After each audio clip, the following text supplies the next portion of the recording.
On May 1st, 2018, 8th and 9th grade students at Renton Prep were introduced to the annual STEAM project. This year, we were assigned to incorporate an aspect of the global goals into our project so that we could have the opportunity to make an international impact and help solve global problems. We first began by thinking of various ways we could incorporate global goals into our STEAM project. After going through many ideas and suggestions, we finally picked our favorite. We decided to analyze the different ways our society harnesses energy. This is a growing topic in our world today. We believe that it is important to use the most efficient energy harnessing method possible.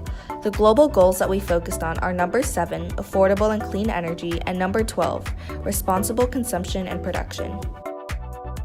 Because there are many different types of energy harnessing methods, we decided to research each one. Emelyn researched fossil fuel energy, Abby researched hydroelectric energy, Ronwin focused on geothermal energy, Apomea researched solar energy, Haram researched wind energy, and everyone researched nuclear energy. We then made a pros and cons list for each system so that we could compare them. Fossil fuel energy is a form of fuel made from the process of decomposition of dead organisms. Fossil fuels are harnessed in power plants that burn coal, oil, and gas.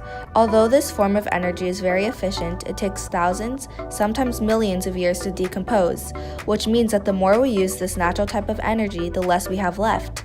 Therefore, it is very limited and finite. Fossil fuels can also cause health issues due to the smoke causing pollution.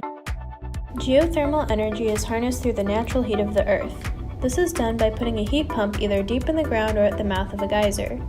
Usually, geothermal energy is used to heat nearby homes, but it can also be converted into electricity through the use of a generator. There are a few pros and cons to this way of harnessing energy. One of the pros is that geothermal energy is a renewable source, which is a very important factor to consider when deciding on the best ways to harness energy. One con is that although geothermal energy is environmentally friendly, the amount of electricity it is able to harness would not be enough to sustain us. Solar energy is energy captured from the sun. When the sun shines, it releases heat, light, and solar radiation.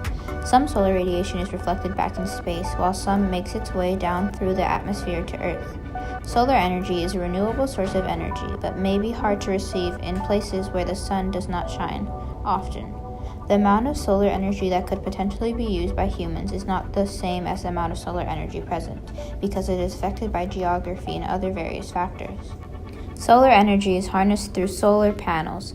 Solar panels are both silent and environmentally friendly. Wind energy is a form of energy made by wind flow. Wind energy uses the help of wind turbines to create and harness energy. Wind energy is the cheapest, safest, and cleanest form of renewable energy and causes little to no pollution. But wind is a very unpredictable source of energy, and wind turbines kill about 450,000 birds and bats each year. Hydroelectric energy is produced from generators and converts the potential energy of fast-flowing water into mechanical energy. It is the most important and often used renewable source of energy. There are many different pros and cons of hydroelectric energy. Compared to other fossil fuels and nuclear energy, hydroelectricity is safer. There is no fuel involved aside from water. Even though there are pros, there are cons. There will be environmental consequences of hydropower. This would be due to damming of water, changed water flow, and construction of roads and power lines. Nuclear energy is one of the types of energies recently being explored. Nuclear energy is harnessed through forcibly combining or splitting atoms and putting that energy through a generator to get electricity. While nuclear energy is very efficient and could produce 10 million times that of burning coal, nuclear energy has some pretty serious downsides. One of those downsides is that the waste is very dangerous and has the potential to be used in nuclear weapons. After learning about each type of energy and how they are harnessed, our group decided that solar energy and geothermal energy were the two systems that had the best pros to con ratio. To test which one would produce energy that is efficient, affordable, and beneficial towards Earth, we tested each method in different climates throughout America.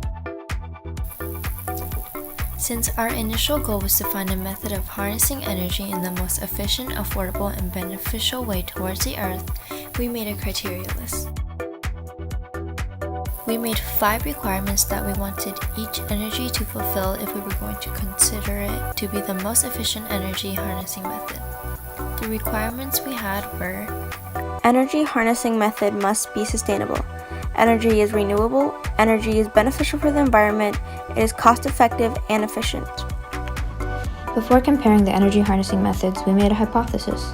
We believe that solar energy will be the most efficient, affordable, and beneficial energy towards the Earth. We found that solar energy is sustainable, renewable, and environmentally friendly, although during the manufacturing process it is associated with pollution.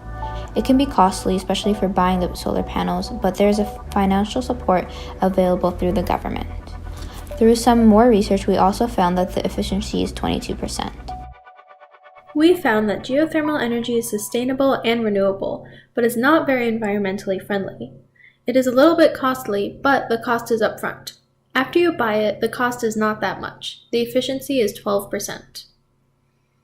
Once we compared solar and geothermal energy in different American climates, we found that they work at different efficiency levels in different places. Solar energy is best in lower states as well as those that are really sunny, such as Florida, Texas, and California. Geothermal energy is best in states with high temperatures under the Earth's crust, like Washington, California, and Oregon.